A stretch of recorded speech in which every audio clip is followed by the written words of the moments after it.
விலங்குகள் பாட்டு ஒன்று சொல்லாமா? காட்டில் ஒரு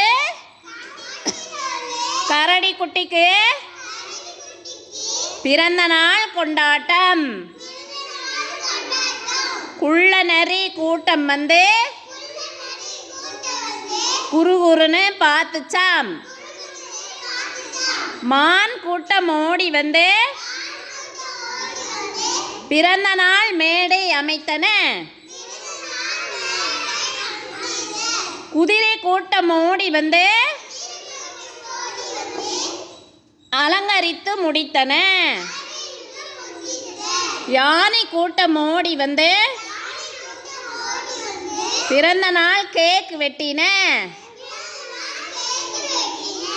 புலி கூட்டம் ஓடி வந்து நன்றாய் நடனம் ஆடின. தும் தக்கா தும் தக்கா தும் தக்கா தும் தும் தக்கா தும் தக்கா தும் தக்கா தும். Very good. எல்லாம் கிளாப் பண்ணிருங்க, வேகமாக கிளாப் பண்ணிருங்க.